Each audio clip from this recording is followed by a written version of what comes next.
आज हमारी आपकी चर्चा DElEd first semester compulsory paper second शिक्षण अधिगम के सिद्धांत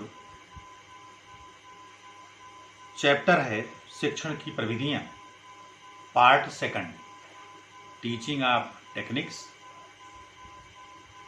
पार्ट सेकंड।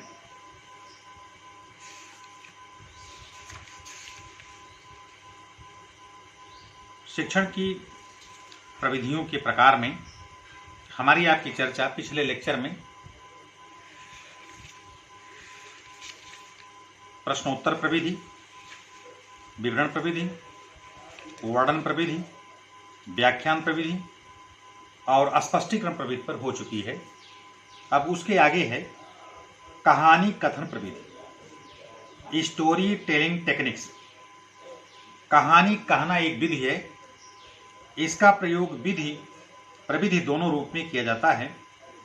कहानी विधि के अंतर्गत कथन, बातचीत, भाषण इत्यादि का समावेश रहता है। कहानी कहने का अभिप्राय है बच्चों की भावनाओं, उनके संवेगों को स्पर्श कर उन्हें रचनात्मक कार्य करने के लिए प्रेरित करना। कहानी एक ऐसी कला है जो हर अवस्था, हर स्तर तथा हर समूह द्वारा रोचकता व सरलतापूर्वक ग्रहण कर ली जाए। कहानी को 3 भागों में बांटा जा सकता है। नंबर 1 सत्य कहानियां, ट्रू स्टोरीज। नंबर 2 पुराण संबंधी। नंबर 3 पौराणिक, रामायण महाभारत आदि। मनोवैज्ञानिकों का यह कहना है कि बच्चे के विकास के साथ साथ उसकी रुचियों, प्रवृत्तियों, संवेगों, भावनाओं तथा अभिरुचियों में अंतर आता है।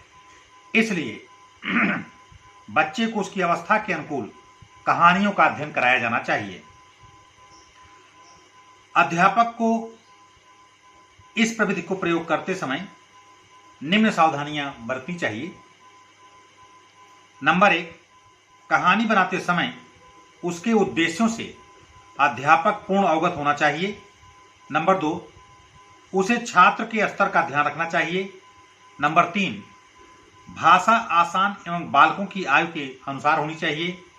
नंबर 4 अध्यापक की शैली प्रभावपूर्ण होनी चाहिए। नंबर 5 कहानी इस प्रकार की हो कि विद्यार्थियों की जिज्ञासा बढ़े। नंबर 6 प्रसंग के अनुसार उपलब्ध शिक्षण सामग्री का प्रयोग करना चाहिए। कहानी कथन प्रविधि के गुण। इस विधि में निम्नलिखित गुण पाए जाते हैं। नंबर 1 बालकों की रुचि एवं जिज्ञासा बनी रहती है। नंबर 2 यह वैज्ञानिक प्रविधि है। नंबर 3 ज्ञान आसानी से दिया जाना इस प्रविधि में संभव है।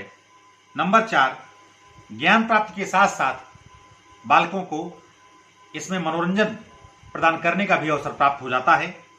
नंबर 5 इस विधि द्वारा नीरस तथा उबाऊ विषय वस्तु को भी प्रभावपूर्ण ढंग से पढ़ाया जा सकता है। नंबर 6 इस विधि में वास्तविक तथ्यों को ही छात्रों के सम्मुख रखा जाता है।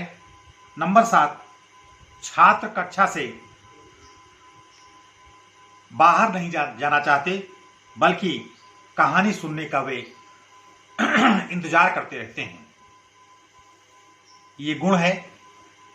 आइए हम इसके दोष पर चर्चा करें। इसमें निम्नलिखित दोष होते हैं। नंबर 1 प्रत्येक अध्यापक कहानी बनाने एवं कहानी कहने की कला में प्रवीण नहीं होता। इसलिए कभी कभी कहानी नीरस और उबाऊ हो जाती है। दूसरा उच्च स्तर पर इसका उपयोग करना कठिन है। इस आधार पर हम ये कह सकते हैं कि इस प्रविधि में गुण अधिक हैं और दोष कम हैं। अगली प्रविधि है, उसका नाम है निरीक्षण एवं अवलोकन प्रविधि। किसी वस्तु, स्थान एवं क्रिया को सावधानी से देखने एवं समझने की क्रिया को अवलोकन व उस पर सार्थक टिप्पणी करने को निरीक्षण कहते हैं। दोनों प्रविधियां एक साथ ही चलती हैं। प्रत्यक्ष इस प्रविधि द्वारा किसी वस्तु, स्थान एवं क्रिया का स्पष्ट अस्थायी ज्ञान बड़ी सरलता से दिया जा सकता है। प्रत्यक्ष ज्ञान के लिए जितना उपयोगी उनसे संबंधित वस्तु अथवा क्रियाओं का निरीक्षण होता है, उतनी अधिक उपयोगी अन्य कोई क्रिया नहीं हो सकती है। प्राथमिक स्तर पर विषयवाद निरीक्षण अवलोकन इस प्रकार हो सकता है। गणित के लिए बाग में पेड़ों की गणना, फलों की गणना, भूगोल में नदी, झरना, पर्वत आदि का भ्रमण, कृषि में बागवानी, खेती आदि का निरीक्षण, सिंचाई, बुआई, कटाई के साधनों को दिखाना, कला में भवन आदि देखना, किसी वस्तु आकार को उसमें से कुछ सीखने की दृष्टि से खोजपूर्ण एवं तर्कपूर्ण दृष्टि से देखना निरीक्षण व अवलोकन कहलाता है। इस प्रविधि के प्रयोग करते समय निम्नलिखित सावधानियों का प्रयोग करना चाहिए। नंबर 1, निरीक्षण हेतु पूर्व योजना बनाना। निरीक्षण हेतु पूर्व योजना बनाई जानी चाहिए। नंबर 2, निरीक्षण के समय क्या क्या देखना है तथा शिक्षण ग्रहण करने में उनकी क्या उपयोगिता है, यह पहले से लिख लेना चाहिए। तीसरा, निरीक्षण अवलोकन के समय शिक्षक को साथ साथ रहना चाहिए। नंबर 4, बच्चों को निरीक्षण करने के स्वतंत्र अवसर प्रदान करने चाहिए। नंबर 5, निरीक्षण के बाद बच्चों से तत्संबंधी व्याख्या तैयार करानी चाहिए। निरीक्षण के उद्देश्य निम्न होते हैं। नंबर 1, अधिगम उन्मुखी। जब छात्र किसी वस्तु, व्यवस्था, स्थान का अवलोकन किसी नए ज्ञान के सीखने के लिए करते हैं, उनकी बनावट, तकनीक, प्रबंधन, उत्सर्जन आदि में प्रयुक्त ज्ञान व तकनीक का अध्ययन करते हैं, तो उससे किसी नए ज्ञान का सृजन करते हैं, तो निरीक्षण अधिगमोन्मुखी हो जाता है। दूसरा, छिद्रान्वेषण। जब किसी वस्तु, व्यवस्था में त्रुटि या कमी खोजने का प्रयास करते हैं, उसे छिद्रान्वेषी अवलोकन कहते हैं। प्रायः किसी व्यवस्था के खराब होने, दुर्घटना होने पर शिक्षक ऐसे निरीक्षण प्रेरित करता है, जैसे किसी स्थान पर भूकंप या ज्वालामुखी के फटने पर भूगोल के छात्रों हेतु इस प्रकार की शिक्षण विधि अपनाई जाती है, तो घटना के कारणों का अध्यापन करके उसके परिणाम को प्रस्तुत करती है। तीसरा, उदासी अवलोकन। इसे तटस्थ अवलोकन भी कहते हैं, जिसमें छात्र के सम्मुख शिक्षण हेतु जो विषय वस्तु प्रस्तुत की जाती है, कोई स्थान आदि दिखाया जाता है, उसको सामान्य रूप से देखकर छात्र उसके बाहरी स्वरूप से ही संतुष्ट हो जाता है। अगली प्रविधि उसका नाम है उदाहरण प्रविधि, इलुस्ट्रेशन टेक्निक। उदाहरण बालक की विचार शक्ति एवं कल्पना को जागृत कर उसके मानसिक विकास के प्रति सहायक होते हैं। उदाहरणों के माध्यम से अमूर्त विषय को मूर्त बनाया जाता है। इसके द्वारा बालकों के मस्तिष्क पर ज्ञान की अमिट छाप पड़ जाती है। यह विषय के विविध पक्षों का पारस्परिक संबंध समझने में असमर्थ होता है।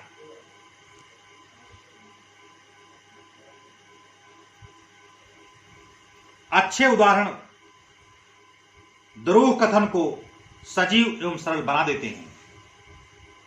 तात्पर्य है कि उदाहरण विषय की क्लिष्टता को कम करते हैं। इनमें बालक के प्रत्यक्ष अनुभवों से संबंध होने के कारण विषय सरल तथा बोधगम्य बन जाता है। विद्यालयों में पढ़ाए जाने वाले विषयों के शिक्षण में इनका प्रयोग आवश्यक होता है। संक्षेप में हम यह कह सकते हैं कि पाठ्य वस्तु की स्पष्टता, रोचकता, बोधगम्यता, मूर्तता की दृष्टि से उदाहरणों का प्रयोग बड़ा महत्वपूर्ण है। उदाहरण मुख्य रूप से दो प्रकार के होते हैं। नंबर 1, शाब्दिक उदाहरण जैसे दृष्टांत, कहानी, लोकोक्ति तथा नीति श्लोक आदि। दूसरा, प्रदर्शनात्मक उदाहरण जैसे मानचित्र, रेखाचित्र, ग्लोब, मॉडल, चार्ट तथा ग्राफ आदि। उदाहरणों को प्रभावोत्पादक ढंग से प्रयोग करने के लिए कुछ विशेष बातों का ध्यान रखना आवश्यक है। यानी इसमें सावधानियां जो बरती जानी चाहिए कौन सी हैं? नंबर 1, पाठ में उदाहरणों का प्रयोग उचित स्थल पर एवं उचित मात्रा में करना चाहिए। नंबर 2, हमेशा एक ही प्रकार के उदाहरण न दिए जाएं, उदाहरणों में विविधता लाने का प्रयास किया जाना चाहिए। नंबर 3, उदाहरणों की सजीवता एवं स्पष्टता का विशेष रूप से ध्यान देना चाहिए। नंबर 4, उदाहरण की भाषा सरल, शुद्ध, स्पष्ट और बोधगम्य होना चाहिए। नंबर 5, विषय की व्याख्या करने की दृष्टि से उदाहरणों का उपयुक्त होना आवश्यक है। नंबर 6, उदाहरणों का बालक के पूर्व ज्ञान से संबंधित होना आवश्यक है। नंबर 7, शाब्दिक तथा प्रदर्शनात्मक उदाहरणों का प्रयोग हेर फेर करके यानी अदल बदल करके प्रयोग करना चाहिए। अगली प्रविधि है, उसका नाम है खेल / गतिविधि प्रविधि, प्ले वे टेक्निक्स। बालक स्वाभाविक रूप से खेलने में रुचि लेते हैं, वे खेल के द्वारा ही अपनी इच्छाओं की प्रवृत्तियों को प्रकट करते हैं। बालक खेलने में विशेष रुचि लेते हैं। बालक के जीवन में खेल का विशेष महत्व होता है। बालकों के जीवन में खेल का इतना महत्व होने के कारण बालकों को शिक्षा देने के लिए खेल प्रविधि का आविष्कार किया गया है। मनोवैज्ञानिक म्यूलिक के शब्दों में, जो कार्य अपनी इच्छा से स्वतंत्रता पूर्वक करे वही खेल है। विद्यालयों में खेल का महत्व इस प्रकार से है। नंबर 1, खेलों के द्वारा बालकों में कुशलता का विकास होता है। नंबर 2, कुशलता संबंधी गुणों का परिमार्जन होता है। नंबर 3, खेल द्वारा सामाजिक भावना का विकास होता है। नंबर 4, बौद्धिक विकास होता है। नंबर 5, खेल बालकों के अनुभव में वृद्धि करते हैं। क्रिया द्वारा सीखना है, लर्निंग बाय डूइंग, खेलों के द्वारा ही संभव होता है। अगला, बालकों द्वारा खेल के माध्यम से खेलों के द्वारा बालकों का शारीरिक विकास, मानसिक विकास, पारस्परिक सहयोग की भावना जागरण, अनुशासन, स्व अनुशासन आदि का पाठ पढ़ाया जा सकता है। अगला, खेल बालकों में नेतृत्व शक्ति का विकास करता है। खेल बालकों में मानसिक तनाव दूर करता है। खेल द्वारा छात्र छात्राओं में आत्मविश्वास भी जागृत होता है। खेल प्रविधि का अर्थ, खेल प्रविधि बालकों की खेल प्रवृत्ति का ऐसे उत्तम ढंग से प्रयोग करती है कि बालक खेल खेल में ही नवीन ज्ञान प्राप्त करने में समर्थ हो जाते हैं। ह्यूजेज एंड ह्यूजेज मनोवैज्ञानिक का नाम है। ह्यूजेज एंड ह्यूजेज के शब्दों में, वह विधि जो छात्रों को उसी उत्साह से सीखने की योग्यता प्रदान करती है जो उनके स्वाभाविक खेल में विद्यमान है, खेल विधि के नाम से जानी जाती है। इस विधि के सिद्धांत क्या है? खेल प्रविधि के सिद्धांत, इसके सिद्धांत निम्न है। नंबर 1, शिक्षण की परंपरा विधियों को समाप्त करके एक रोचक शिक्षण विधि का चयन करना। नंबर 2, शिक्षण कार्यों में बालकों की रुचियों का ध्यान रखना। नंबर 3, सीखने की प्रक्रिया को रोचक बनाना। नंबर 4, शिक्षकों के दृष्टिकोण में परिवर्तन करना। नंबर 5, ऐसा पर्यावरण बनाना जिसमें बालक कला तथा विज्ञान के शिक्षक के प्रति स्वस्थ दृष्टिकोण विकसित कर सके। नंबर 6, विद्यालय कार्य का संबंध लाभदायक कार्यों से जोड़ना। नंबर 7, शिक्षण सामग्री में सुधार करना। नंबर 8, बालकों की खेल प्रवृत्ति को उत्साह प्रदान करना। नंबर 9, बालकों के लिए संगीत, बागवानी तथा हस्तकार्य आदि क्रियाओं की व्यवस्था एवं रचनात्मक शक्तियों का विकास करना। और अगला पॉइंट है, बालकों को स्वतंत्र वातावरण में शिक्षा प्रदान करना। ये खेल प्रविधि के प्रमुख सिद्धांत हैं। खेल प्रविधि की आवश्यकता, इस सिद्धांत खेल प्रविधि के कुछ सिद्धांत इस प्रकार हैं। नंबर 1, स्वतंत्रात्मक यानी स्वतंत्रता। इस विधि में बालक को पूर्ण स्वतंत्रता दी जाती है। नंबर 2, रचनात्मक तथा मानसिक शक्तियों का विकास। खेल बालकों की रचनात्मक तथा मानसिक शक्तियों का सूचक है। इस प्रकार शिक्षा में खेल को स्थान देने का अर्थ बालकों की रचनात्मक तथा मानसिक शक्तियों का विकास करना है। नंबर 3, उत्तम शिक्षण। खेल द्वारा शिक्षा देना प्राकृतिक शिक्षण विधि है। शिक्षण की उपयोगिता के लिए खेल विधि को शिक्षा में स्थान दिया जाना चाहिए। खेल के विभिन्न रूप खेल के कई रूप हैं, जैसे नंबर 1, उछलना, कूदना, भागना, विभिन्न वस्तुओं से खेलना, अभिनयात्मक खेल, आविष्कारात्मक खेल तथा सामूहिक खेल।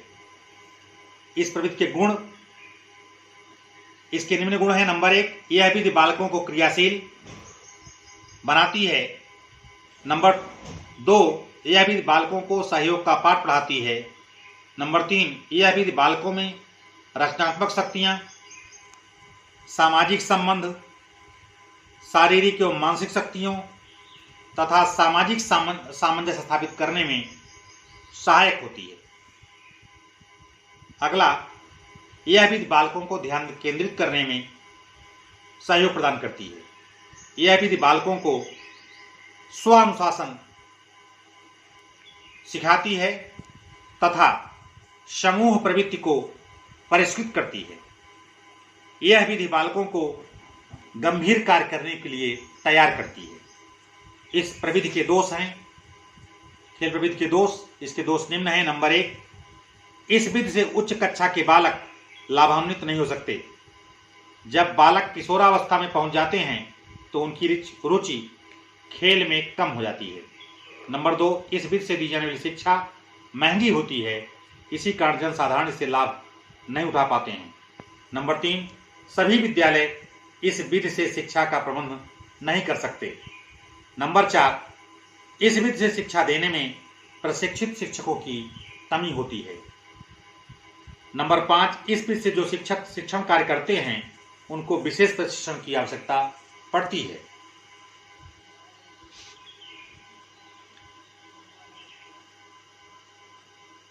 इस विधि का प्रयोग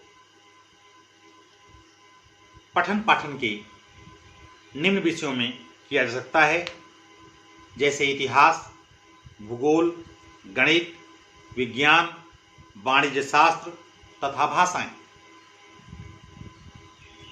अगली प्रविधि है, उसका नाम है समूह चर्चा प्रविधि, ग्रुप डिसीजन टेक्निक्स। आज ज्ञान के क्षेत्रों का तीव्र गति से विकास हो रहा है। नवीनतम आविष्कारों ने मानव मस्तिष्क के चिंतन के द्वारा नए नए द्वार खोल दिए गए हैं। ऐसी स्थिति केवल उच्च स्तर पर व्याख्यान विधि द्वारा शिक्षण करना ठीक नहीं है, अपितु छात्र शिक्षक परस्पर विचारों का आदान प्रदान करें, प्रकरण के अनुसार विशेषज्ञों को आमंत्रित कर परस्पर चर्चा कर नवीन तथ्यों को प्राप्त करना अत्यंत आवश्यक है। इसके लिए सामूहिक चर्चा बहुत उपयोगी मानी जाती है। किसी विषय वस्तु, समस्या या विषय पर गहराई पूर्वक विचार करने की सामूहिक प्रक्रिया को समूह परिचर्चा के नाम से पुकारा जाता है। इसके माध्यम से कई जटिल एवं गूढ़ विषयों का सम्यक विश्लेषण, अवबोध एवं मूल्यांकन होता है। परिचर्चा में भाग लेने वाले सभी छात्र एवं शिक्षक तल्लीनता के साथ हर मुद्दे पर सोचते हैं और अपना मत व्यक्त करते हैं। ऐतिहासिक पृष्ठभूमि समूह चर्चा की। सामूहिक चर्चा का उपयोग सर्वप्रथम कक्षा शिक्षण के लिए 1929 में ओवर स्ट्रीट ने किया था। यह इसकी ऐतिहासिक पृष्ठभूमि है। सामूहिक चर्चा का अर्थ, चर्चा विधि में शिक्षण का कार्य विशेषज्ञों के समूह द्वारा आपसी चर्चा के माध्यम से किया जाता है। इसमें चर्चा कराए जाने का नेतृत्व एक समूह के साथ में होता है। राइट के शब्दों में चर्चा विचार विमर्श की आधुनिक विधि है, जिसमें चर्चा का नियंत्रण समूह द्वारा किया जाता है। हर्बर्ट गुली के अनुसार परिचर्चा उस समय होती है जब व्यक्तियों का एक समूह आमने सामने एकत्रित होकर मौखिक अंतर क्रिया द्वारा सूचनाओं का आदान प्रदान करते हैं या किसी सामूहिक समस्या पर निर्णय लेते हैं। In English, discussion occurs when a group of persons assemble in a face-to-face situation and through oral interaction exchange information or attempts to reach a decision on shared problems.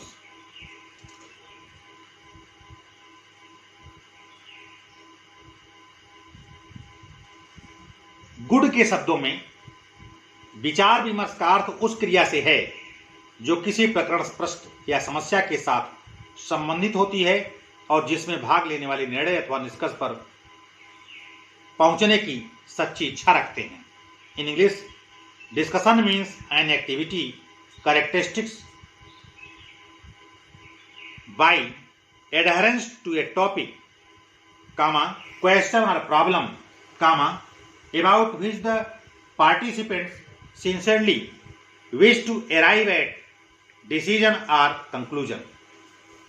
Johnson के शब्दों में विचार विमर्श विशुद्ध रूप में एक सामाजिक कार्य है। According Johnson, discussion is social action in its pure form. सामूहिक चर्चा की कुछ विशेषताएं हैं जो निम्न हैं। नंबर 1, छात्रों में सृजनात्मक, आलोचनात्मक, विश्लेषण एवं विवेचन क्षमताओं एवं योग्यताओं का विकास होता है।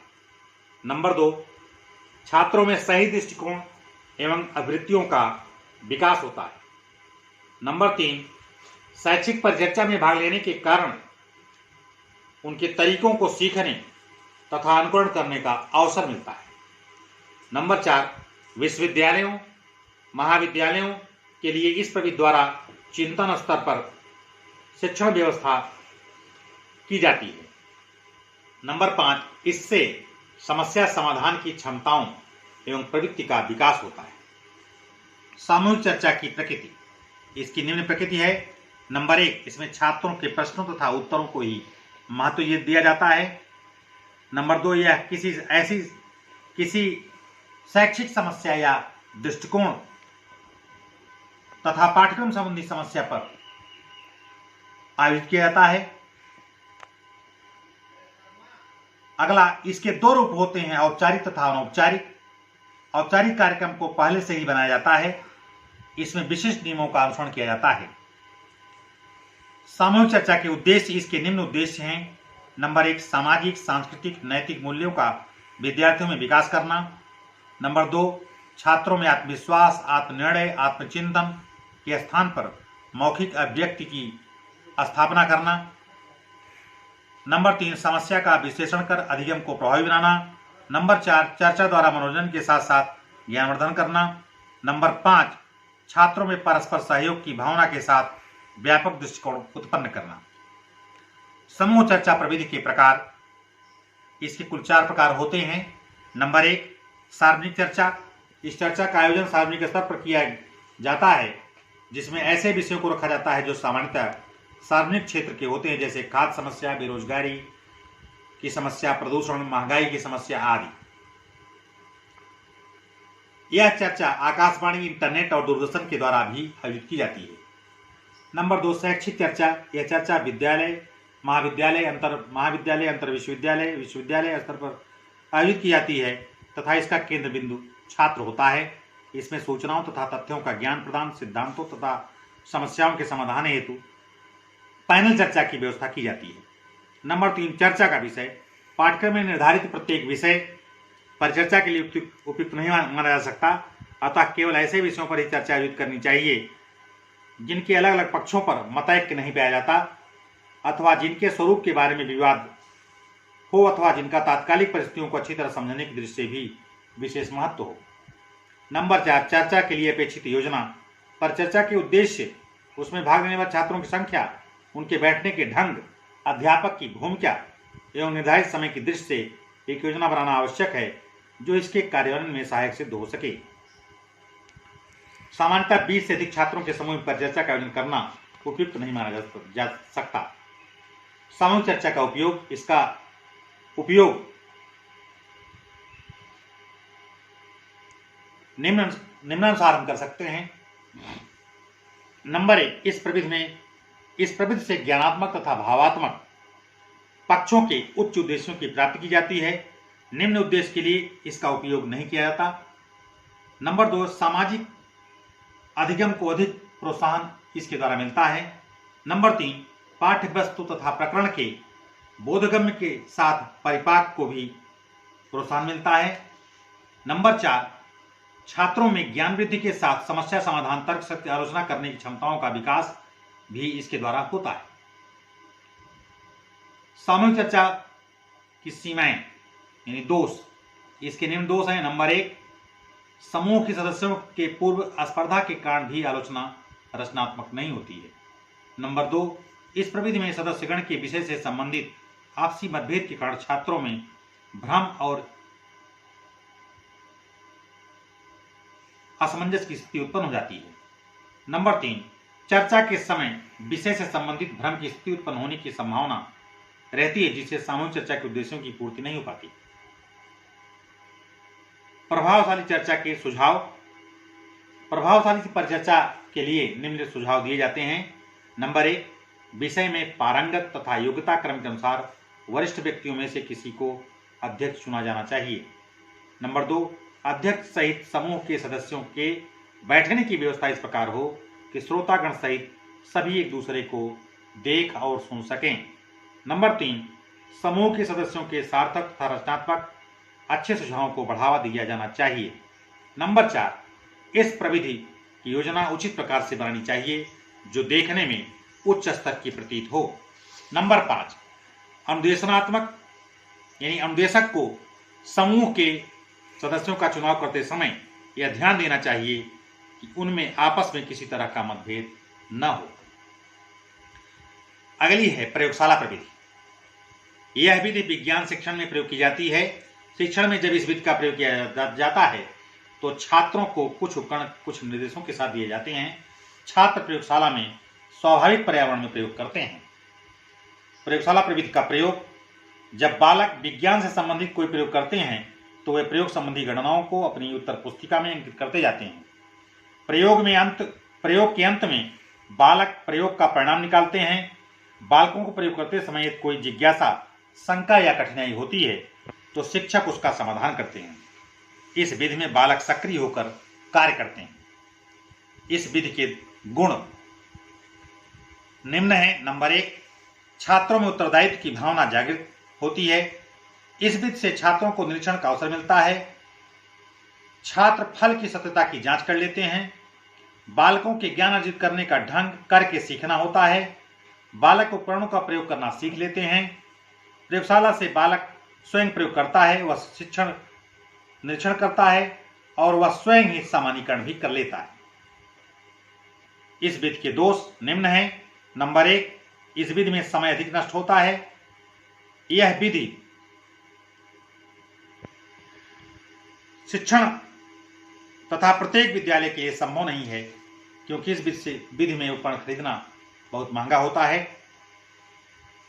छोटी कक्षाओं में बालक स्वयं परीक्षण की अपेक्षा प्रदर्शन से अधिक सीखते हैं, अतः यह विधि छोटी कक्षाओं के लिए उपयुक्त नहीं है। इस विधि से शिक्षण का यह दोष, इस विधि से शिक्षण करने पर एक दोष यह भी होता है कि प्रयोगशाला में प्रयोगों के द्वारा बालक जो ज्ञान अर्जित करते हैं, भविष्य में उसका बहुत कम प्रयोग इनके द्वारा अपने जीवन में किया जाता है। अगला है वाद विवाद प्रविधि। इस पर चर्चा हम अगले क्लास में करेंगे।